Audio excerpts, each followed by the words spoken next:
Bueno, creo que hay que hablar de valores para recordar a las personas que están en las instituciones de que están menospreciando los intereses de los europeos, ¿no? Están haciendo caso omiso de todos los valores que las generaciones pasadas y las generaciones presentes han aportado a la cultura europea. Creo que los valores que tenemos en Europa todos derivan de la libertad. Europa es un pueblo que ha conseguido lo que ha conseguido gracias a ser libres no solo económicamente, sino a la hora de pensar. Creo que las instituciones que tenemos en Europa, la Unión Europea en su conjunto, son instituciones que se han creado en un momento en donde esos valores eran una amenaza para las personas que estaban en control, para los líderes de Europa después de la Segunda Guerra Mundial.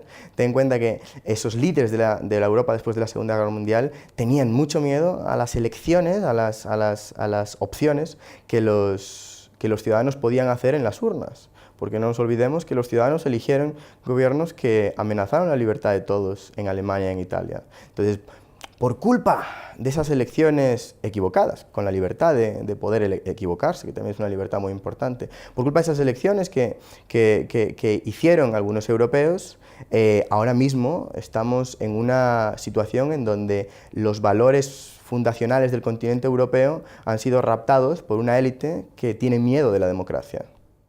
Creo que al final las personas se comportan como niños cuando las tratas como niños. Entonces estamos viviendo en una sociedad en donde la democracia se considera votar cada 4 años y no participar nada más, porque es lo que nos dice las instituciones que es democracia. Entonces cuando le dices a una persona que su participación en la vida pública solo se reduce a votar cada 4 años, nos vemos en una situación en donde se comportarán como lo que le están pidiendo como niños. Entonces yo creo que no, yo creo que cuanto más responsabilidad le das a los ciudadanos, de manera más responsable se van a comportar, cuanto más poder le das a los ciudadanos, de manera mucha más cuidadosa van a hacer uso de ese poder. A diferencia de los líderes que podemos encontrar en Europa, que cuantos más poderes tienen, más tiranos se creen, aunque ellos mismos no se vean como tiranos.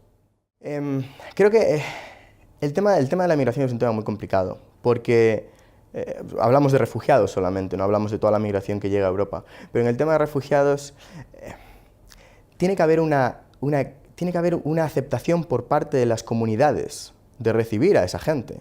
La Unión Europea de por sí no puede imponer a un país o a una región o a un pueblo el recibir a 1, 10 o 100 o 1000 refugiados sin el consentimiento de ese entorno, de ese pueblo, porque al final nos encontraremos en un choque, pero no de civilizaciones, sino un choque de personas que intentan convivir juntos cuando ninguno de ellos quiere convivir juntos. Y esto perfectamente lo podemos ver en lo que ha pasado con Inglaterra y el Brexit. Y una pregunta que os hago, ¿es mucho mejor vivir en un piso con un compañero de piso que os lleváis mal, o es mejor que ese compañero de piso se vaya a vivir a otro piso y así que no lo ves todos los días os podéis llevar mejor? Pues esas son las situaciones que tenemos que pensar. Con el tema de los refugiados es lo mismo, todo se debe a número, a proporción, y a permitir que los refugiados, cuando los aceptemos como refugiados, que puedan trabajar. A día de hoy tenemos unas situaciones en donde los refugiados, cuando reciben el subsidio por parte de los estados, en ciertos estados, no pueden ejercer ninguna actividad económica. Y en muchos de los casos los refugiados son personas que tenían sus empresas o sus trabajos de donde vienen, en Siria, y lo que quieren es poder sacar adelante sus familias. Una de las cosas que los europeos tenemos que aprender del resto del mundo, no solo de América Latina, es que es lo mismo que nosotros le hemos enseñado al resto del mundo, que ahora parece que estamos olvidando. El éxito de Europa se debe a la descentralización, se debe al dar el poder al ciudadano y no a las élites o a gobiernos o a regiones, ¿no? La descentralización es la clave para el éxito, sobre todo libertad económica. Y en Europa nos hemos olvidado de esto. En Europa parece que poco a poco, y lo hemos visto con Macron el otro día cuando hizo el discurso en el Parlamento Europeo, que poco a poco avanzamos a una centralización de poderes en la mano de unos pocos y que automáticamente afectan a muchos. Y esto es algo que América Latina y otros continentes es un ejemplo muy importante para darnos cuenta de que todos aquellos que ahora buscan un crecimiento económico van a por esto, a por una descentralización.